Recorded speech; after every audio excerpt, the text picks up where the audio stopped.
Welcome to the Clean Power Hour Live. It's Friday, July the 11th. I'm Tim Montague, your host. Check out all of our content at cleanpowerhour.com. And with that, I will welcome my co-host, John Weaver, the commercial solar guy. What's up, dude? Were you going to say cleanpowerhour.live, Tim? Because it sounded like you were about to say dot I live. probably And have the dot live, but all anyway, right. Oh, cleanpowerhour.com. We're breaking down the latest and greatest in solar batteries and other renewable technologies. We're going to be talking about the BBB, the big beautiful bill that's not so beautiful for the solar industry. But rest assured, there is a future for clean energy in the United States and elsewhere. Would you agree or disagree, John Weaver? I mean, elsewhere, without a doubt. I mean, we could talk about new headlines around the world of new capacity growing. So it's only us who are going to get kicked in the face. That's just the reality. Yeah, But elsewhere, it's great. yeah. The headlines just show it constantly happening. So it's going to be good here too. It's going to be complex. It might take some time. And solar and wind just got a punch in the face, and we have some other dynamics, but that's just the nature of our politics at this stage. So we'll grow, we'll evolve, and Yeah. continue. I mean, We're gonna we're we're gonna gonna make put a story about yeah. Norton Rose on the screen here in a second, but I wanted to share, John, with you one of my thoughts about this, and that is, yes, there's going to be a contraction in the solar industry. When you take away the ITC, that's going to cause a contraction, and it's going to hit the residential market first, and then commercial. In the long run, I think about the grid and the needs that we have with a growing economy, with the growth of AI data centers, the growth of electrification of transportation and everything. We need a lot more juice. And so if you're a power plant operator, you're putting your cards on the table going, okay, I've got nuclear, I've got hydro, I've got coal, I've got gas, I've got wind, I've got solar, I've got batteries. And I'm thinking 5 years at least into the future, going, what is going to be my LCOE and my best bet for me and my investors? And you know what, John? Solar and wind and batteries are going to float to the top of that list almost every time, despite the ITC situation and the FIAC. The FIAC is more problematic, in my opinion. The foreign entities of concern, China, Iran, North Korea, and Russia. China is the only one that really matters here because none of those other countries make solar equipment at any scale. But China makes 70 plus percent of our solar equipment. So where are we going to get all these solar cells, inverters, inverter parts? Okay, yeah, everything's being made in Southeast Asia now. But is the fiat going to jam that up, John? Um, it's gonna add some complexity, without a doubt. Um, if it's just wafers and polysilicon that are coming from China, we're going to be able to manage it because there's a lot of value add that occurs between a wafer and a solar panel. So a wafer is going to be 1 to 2 cents per watt out of a module that we're going to pay 30 to 40 cents for. And if we double or triple the price importing the wafer, it's still going to be a 6 cent wafer or an 8 cent wafer or whatever it is. And it's going to be less than whatever percentage it's necessary. But what's so for solar particularly, FIAC will, I think, be okay. Um, but even if solar FIAC was really aggressive, the ITC is going away for solar, and there Right. won't be a tax credit in 2 years or in 2028. So who cares about So the FIAC? fiat doesn't apply or doesn't impact anything except the ITC? Yeah, yeah. It's in that's in essence you become ineligible for the ITC if Okay. your FIAC stuff is off. So for solar, it's going away. Yeah. And but with other stuff, it's going to be batteries. It'll be a little different. So we'll have to with batteries, it's going to be a little more complex because batteries are coming. They're going to keep growing. They have the ITC through 2033. And right now, battery cells are Chinese. Now, we do have South Korean battery cells. We do have Japanese battery cells. We do have some US battery cells. But the real cost competitive systems are coming out of China. So yeah, fiat's going to be a challenge. Yeah. And the industry has been through challenges, maybe not quite as severe as this. I don't know. I have not been through a down period as great as this. I got into solar in 2016.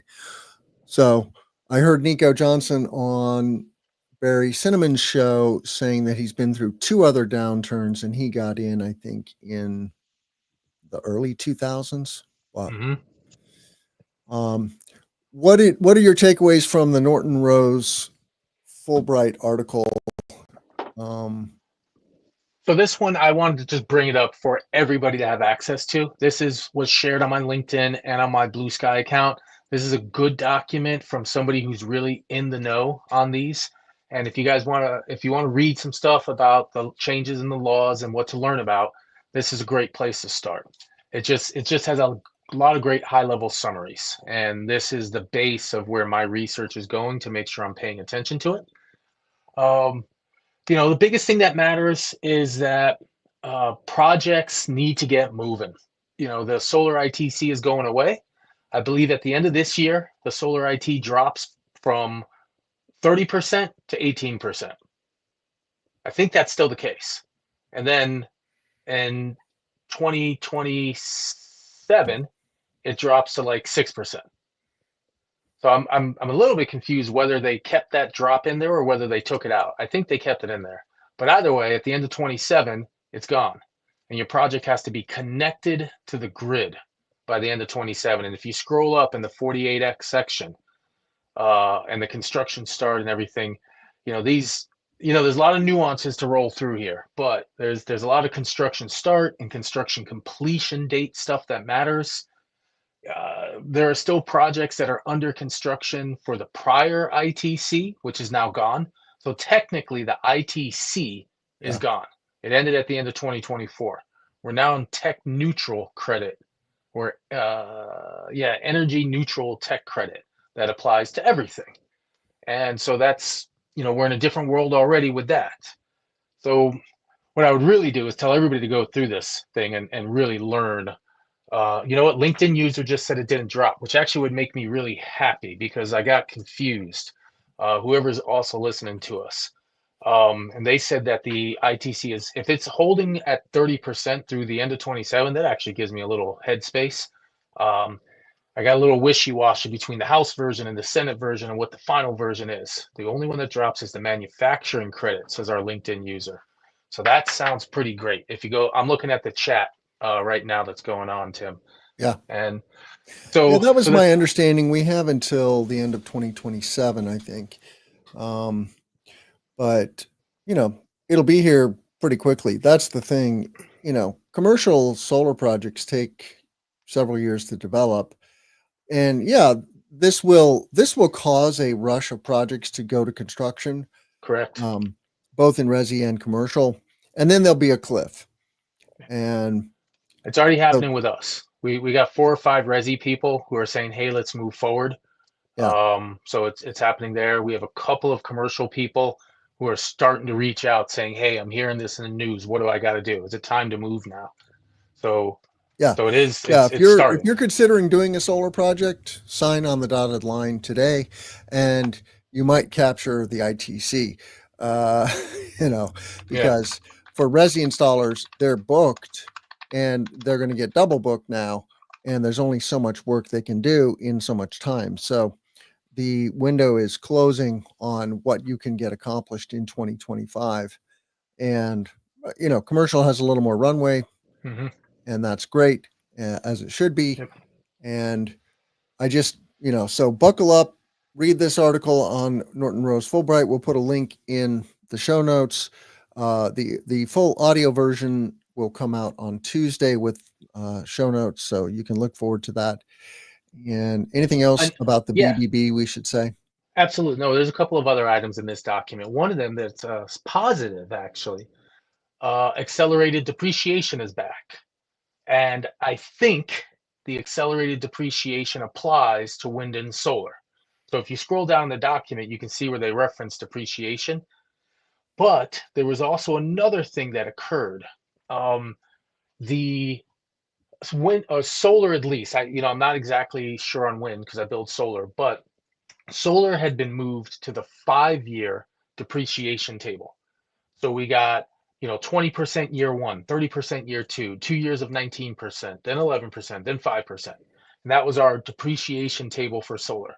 And then and right now we're within an accelerated bonus period. I think Yeah. this year is 40% or 60%. I got to look at my spreadsheet, but it's now back to 100% accelerated depreciation. That's like 15 to 17 to 20% of a project's cost, right? 15 to 17 maybe in year one. Now, that's not giving you extra money because it's the same depreciation you'd get either way. However, it's depreciation that comes fast.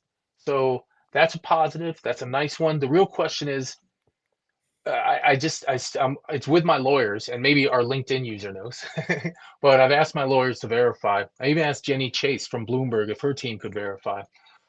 But is wind and solar on the 100% accelerated table, or is it to the 12-year table, which is now seemingly what wind and solar is by default, instead of being the 5-year table by default, which is a lot different. That spreads cash out for a lot of years. So I'm hoping that we're now in the 1-year table, and it seems permanent from the language, or at least in for the short term, we don't have to think about it. It'll be at least through the end of 2029 at one version of the document.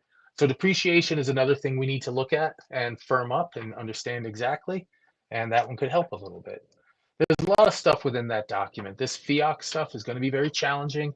As a company, we're going to start working in batteries soon. We're hoping we're going to start soliciting utility scale construction. We have a partner that we're starting to communicate with, and that's a discussion. That's a real important discussion because if we're really going to drop some battery containers, we have a maximum amount of FIAC stuff we can deal with. And like, for instance, the best battery company on earth, in my opinion, CATL, CATL, Yep. they're on the list. Yep. And so is BYD.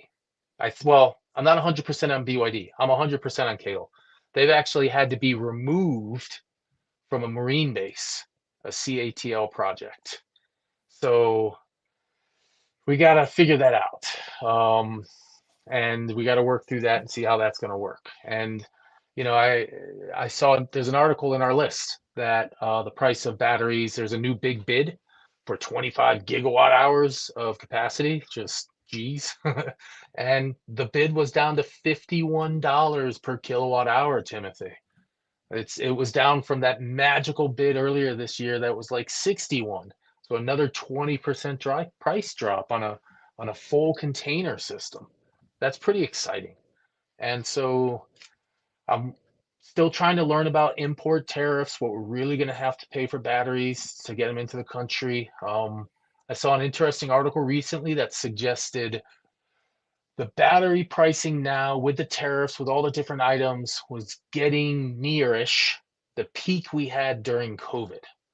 So because the stuff coming out of China has dropped, it's now up with tariffs.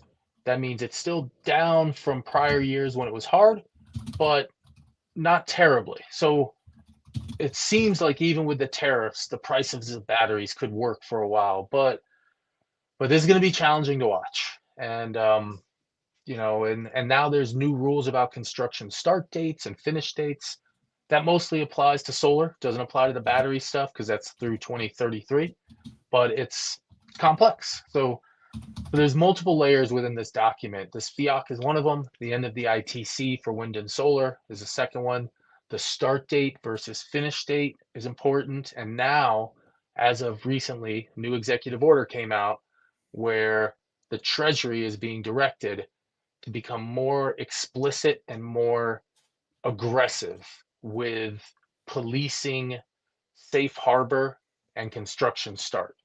And so we got to figure out what that's going to mean because construction start dates matter a lot for a lot of people when we start safe harboring and locking in certain incentives. So So there's things to watch. I mean, luckily we're on the commercial side, so it's a little bit easier for us. Our time frames are shorter than a utility scale, but it's something Yeah. that matters. So Yeah, I it's just nonsensical, really, because the administration says they want to promote made in America and American manufacturing, and yet everything they're doing is scaring manufacturers away from the United States right now. And, I had a conversation with Norm Taft from Generac at Midwest Solar Expo a couple weeks ago, and he was like, "Yeah, this just makes our business super complicated because while we're an American company, the parts and pieces are made overseas, generally speaking." And so we're just scrambling to try to find sources that are not going to get too tariffed, um, or in this case, fiat. So it's making work for attorneys and I guess supply chain experts, but it's really going to slow the economy down and it's ultimately going to cause energy prices to go up. That is the resounding drumbeat that I see in the industry media, right? Energy prices are going to go up for consumers, for business owners, and um, right there, Tim, yeah, on our page, on our document, and this is going to be, you're going to hear me say something really mean, Tim, and I shouldn't say it, but I'm gonna, and I feel bad about it, but I don't. I'm happy to see the price of electricity start going up now, and uh, and it's going to hurt us. It's going to hurt poor people, which really sucks. yeah, It's going to hurt, families that are just trying to heat their house and feed their kids, and I, growing up on welfare, Tim, literally on welfare, Section 8, government food, government housing, government cheese. I know that an extra 50 bucks, 100 bucks a month hurts because that's food. That's whatever it is, whatever you're going to pay for. So we're going to see the price of electricity start to accelerate upwards right now. Even the price of, broader grid upgrades are going to go up, irrelevant of what we're dealing with in the solar industry, because the price of copper is going to go up. And I'm going to show you that in a moment. A series of tweets, a series of blue sky tweets that I went through dealing with my own projects, and this is going to be something that's going to be broad. And anybody that's trying to make a thing, an electric panel, a transformer, a DC to DC, Dynapower. So Dynapower is one of my favorite companies. They're awesome.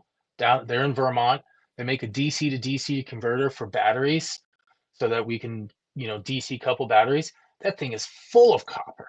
I mean, I've been to their warehouse, their factory where they assemble them, yeah, and there's just giant copper spinning machines with people, touching it with their hands and making sure it's shaped right. It's just cool. And now all that copper, man, it's going up. And we're going to see the electric companies push the price of electricity up. It's going to hurt small families, poor people. It's not going to affect people like me anymore because my life has moved long far beyond the cost of electricity. But it is going to affect. It's going to affect manufacturers. It's going to affect any business that uses a lot of electricity.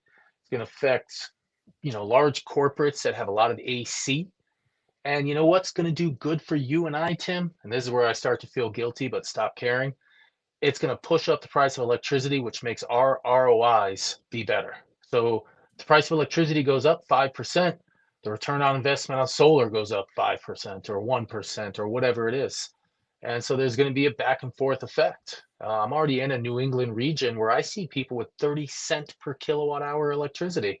yeah. And, Well, you know, and you mentioned low income people, the BBB cuts Medicaid for something like 10 to 15 million people. And, the pitchforks will eventually come out, John, if we hurt poor people too much. We already have a huge low income population in the United States, and I'm surprised that there's not more unrest. But if you stick it to them harder, they have no choice but to rise up. And then it's chaos and a bloodbath, and it's not good for anybody. well, that's So, why we just spent 170 billion on ice.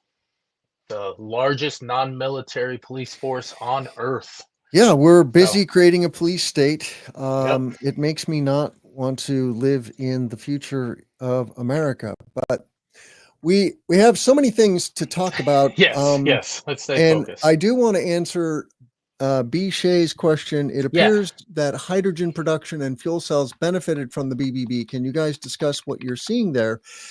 I don't. Maybe you have a more technical response.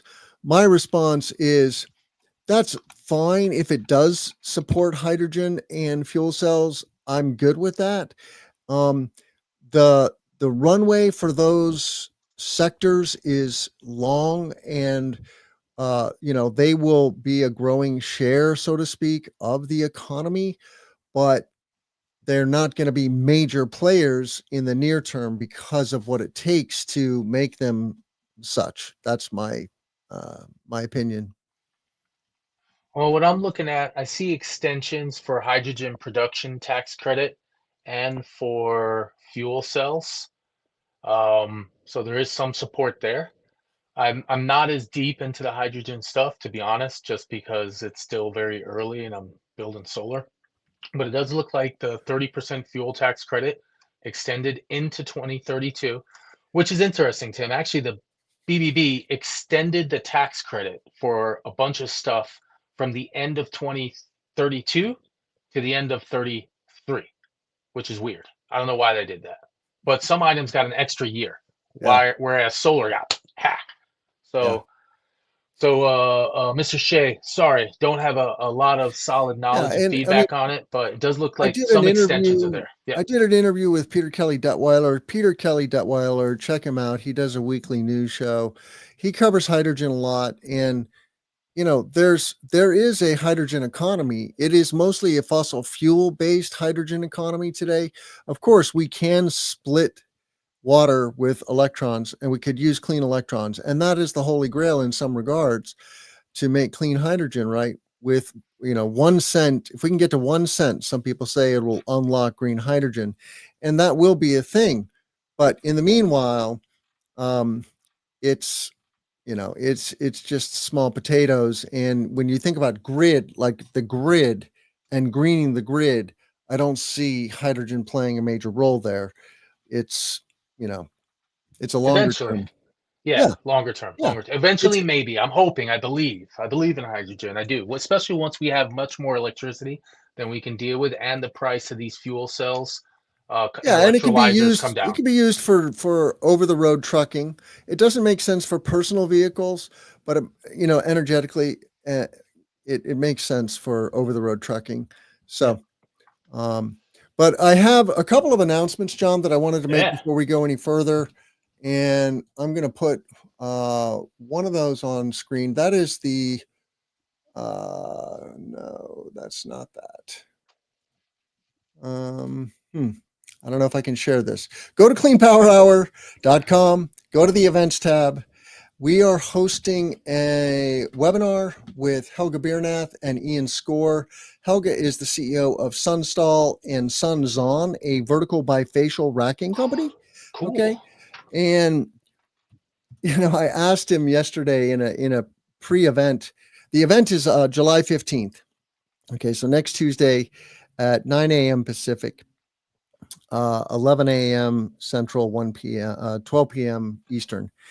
And I asked Helga, the CEO of Sunzon, he's also the CEO of Sunstall, a mechanical installer, so he knows racking inside and out, where the interest is coming from. And he said, well, Tim, largely Europe. Uh, and, so when you look at the news on vertical racking, it's mostly from Europe and Asia today. But tomorrow, you know, it makes a lot of sense that you could do vertical solar and then have bigger rows for cropping still, right? You don't have to have just solar panels on what was a farm field. And that's the benefit of much greater dual use capability with vertical solar. And interesting fact, it only reduces the output of the solar by about 20% when you do north south rows. So east west facing solar panels with vertical racking. So check that out. And then, and Ian's score is Sandbox Solar. We also Mhm. have Professor Majdi from UC Davis and John Langdon, who is Solar Saves Farms.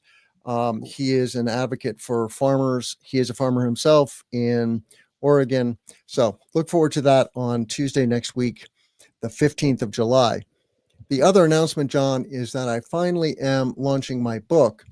It is called Wired for the Sun.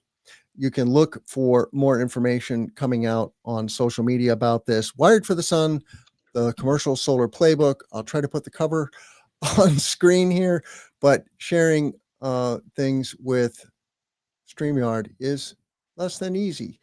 Here we go. Let's see. Front. Can you see that? Yes. Okay. Excellent. So when I got into solar, John, probably much like yourself, I had so many questions and relatively few answers. And you turn to, the resources online and you learn quickly that there's a plethora of resources around residential solar, but very limited resources around commercial and utility solar.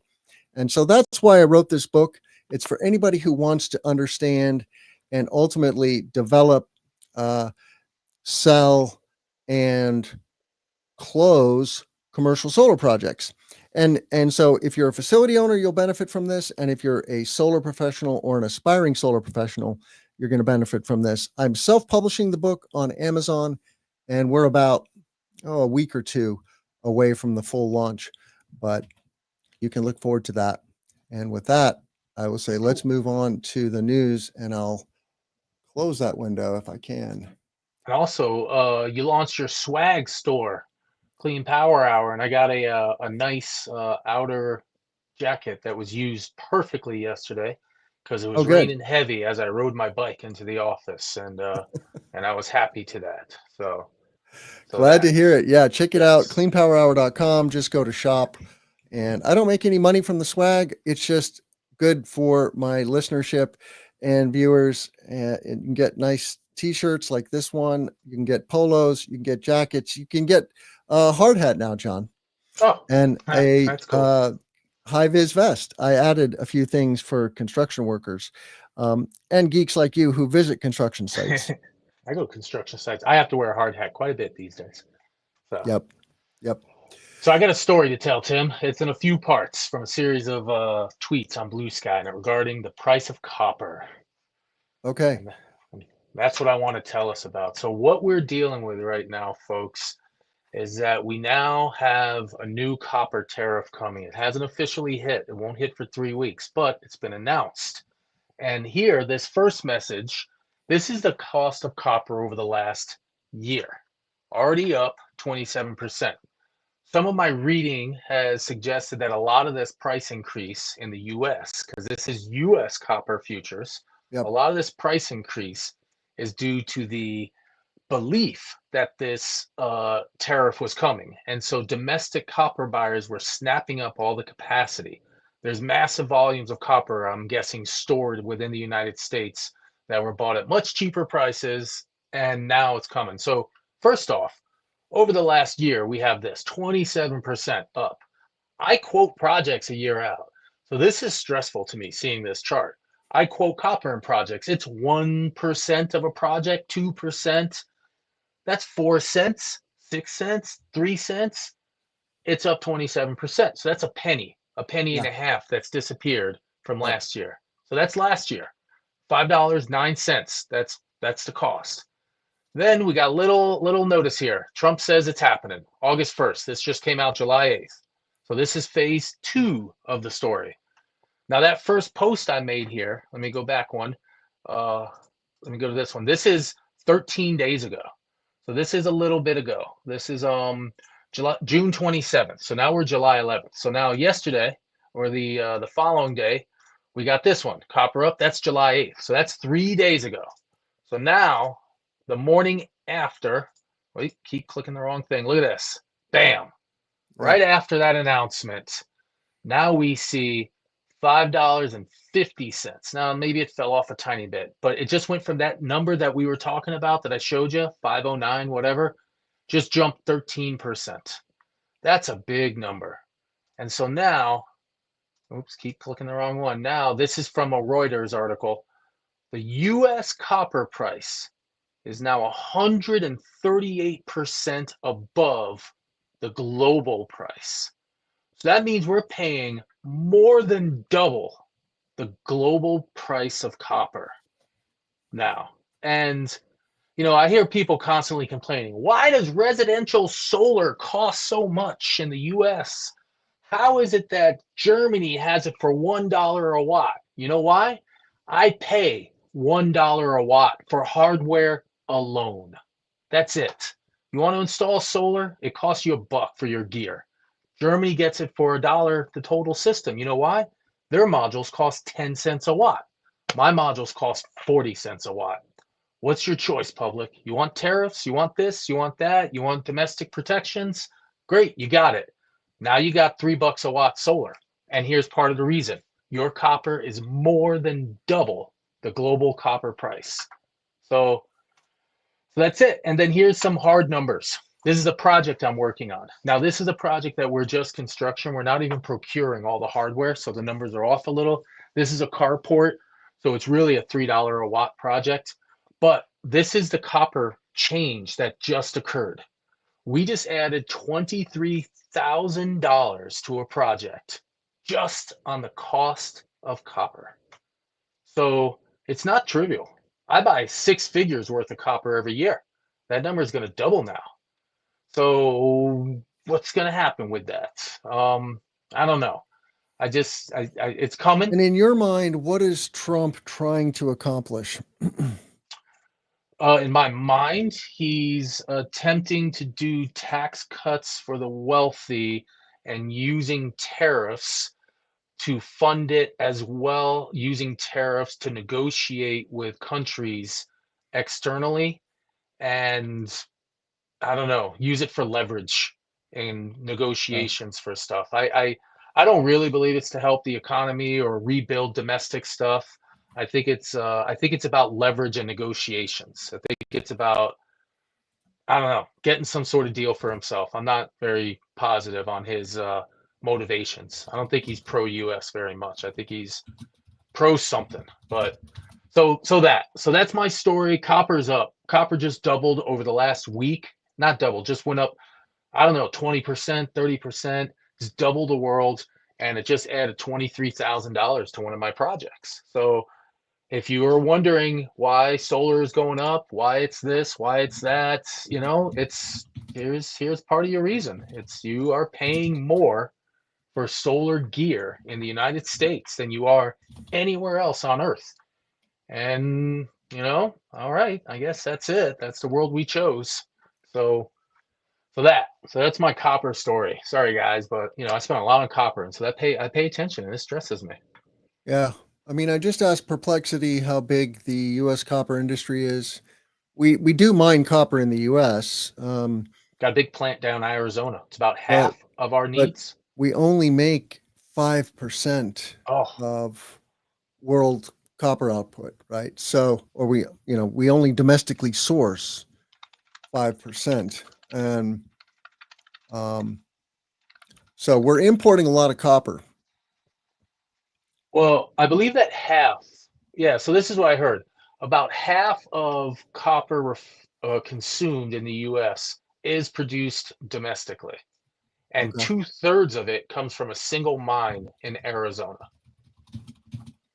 So half of the copper that we're using now just went up in price massively. And domestic folks will follow that by increasing their price just because they can. It's, that's capitalism, right? You see an opportunity, you're a fool to leave a market position open. So expect even the domestic people, so that they can get higher profits, will push their copper price up. And that's what we're going to deal with. So price of solar just went up a penny, 2, 3, something in that range, just for the copper. Yep. So we're using a lot more aluminum, FYI. Long wire runs, we'll be spending some on aluminum, quite a bit. All right. Well, let's move on. It's not a happy. The copper situation is that's not happy. Do we have any good news? Project of the week, Tim. All right, all right. Let's talk about that. We got lots of good news. All the rest of the articles are good news. We got through the crap, you know. This is the Tesla Megapack project. Yes, sir. Yes, sir. We did a pick for a Megapack. We can't install it yet, but let me share some of my pictures here. Um, but we can't install it yet. We're still waiting a little bit, but it's coming. So here's a Tesla Megapack. This was on site. This is in Massachusetts. This is actually on a military base, and so we have to put it on some planks because we can't start installing it for a couple weeks. But the Megapack showed up early, so we put down some gravel. There's a few layers underneath that gravel. Then we have some nice heavy wood planks on it, and we just we picked a battery. And here's the carport, the solar carport that it's associated with. You can see the SMA solar inverter here. That's going to be connected to the solar park carport to be a nice microgrid system on a military base. And I'm kind of excited about doing batteries because number one, the ITC is on batteries for a very long time. Got almost a decade of battery construction coming. And we have a partnership that we're hoping to develop and turn into something heavy and strong where we are going to be the EPC local branch of a battery company, and hopefully you get to hear me talk about a utility scale battery in our medium term future. Yeah. So that's And how many kWh or megawatt hours is the battery? This particular project. this unit. I believe this is a 1.5 megawatt, 4 megawatt hour, but I don't explicitly know because I know it's evolved and they could be getting bigger, but I'm not on the procurement of the battery side. A lot of the technical details we don't even have access to. It's know what you got to know and build it is our job. So You're the installer. we are the installer. Yes, yeah. Got it. Yep. The only thing we're procuring is a little bit of copper and some machines. So, but that's our battery drop. So I'm just excited. It's our first drop of a shipping container size battery, full shipping container battery. We have a few others smaller we done. We actually have a few that we're working on right now. Pretty soon we'll have a 3.5 megawatt solar project that has 8-ish megawatt hours of batteries on it, I believe. Could be 6. Again, designs are changing. So we're getting into batteries. I was just reviewing a little video I did a couple months ago on the value stack of battery storage. And my friends at Intelligent Generation, a software as a service company here in the Midwest, have created a moniker, earn, save, protect. You can earn money with grid services like frequency regulation with a battery. Okay. That's a cash machine. You can save money by attacking demand charges or capacity charges or both. Demand charges and capacity charges are cousins of one another. In California, for example, you're often trying to attack demand charges. Here in the Midwest, we're attacking capacity charges. A capacity day is a day when the grid is humming at full capacity, and you get a notification the day before, and then you can attack that window. It's a 2-hour window, and that could be 30% of your power bill. So earn, save, and then protect from grid outages, right? If you don't have a battery and the grid goes down, your solar isn't going to do anything for you. Unfortunately, you need a battery and the ability to microgrid, and then you can be self-sustaining, or at least have ride through. If you're an industrial facility, that's what we would normally use batteries for. You can't do like full off-grid operations with a big manufacturing facility because the battery would be so large it just wouldn't be economical. But you can do what we would call ride through, so you can avoid an uncontrolled shutdown in, say, a plastics manufacturing facility where they're doing like injection molding, right? If the grid says, "Hey, I'm about to have a brownout," the battery switches into microgrid mode, and then you can gradually shut things down in a controlled manner. So, what else should we talk about in our last few minutes together, John? How about that we crossed 2 cool lines over the last couple of months in the United States in terms of solar output. The state of California officially, and I'm going to share this one, Yep. State of California has now become a solar state officially. The number one source of electricity over the last 12 months in the state of California is our good friend, the giant fusion ball in the sky. It has overcome gas. And don't expect this to ever turn back right here. And so this is pretty cool. And, we expected it in California first to happen. I made a comment on LinkedIn. I said, as California goes, the nation goes. And if that's the case, then this is a real good thing to see right here. And it's not all perfect and pretty stuff, because if you look at this curve, this thing going back over the years, looks like gas is kind of stuck here for a little bit. And so that's a good point. How we're going to deal with that, we're not sure. If you come down here and you look at the hydroelectric, you can see that the droughts out west have really led. I mean, it's almost an inverse curve of the natural gas and the hydroelectric. So we have to deal with that. And if you come down here, I mean, you could just see it clearly. This is gas over the decade. It hasn't fallen aggressively. Right. But it's fallen now. And I would argue, over the last year or two, and I'm going to do an article soon, I'm going to do some math in California on curtailment. I believe the amount of curtailment that's happening as a percentage is starting to fall now. I have to do the math though, and the reason it's starting to fall is because batteries are capturing more of the daytime, pumping it into the evening as they're expanding. And batteries are big. It's even beyond this number now. It's beyond 15 gigawatts now, because this is April and we're in July. So we're gaining on 20 gigawatts of capacity soon in California, which is going to put us near 60, 70, 80 gigawatt hours, because the majority of this stuff is 4 gigawatt hours of capacity, almost all the utility scale.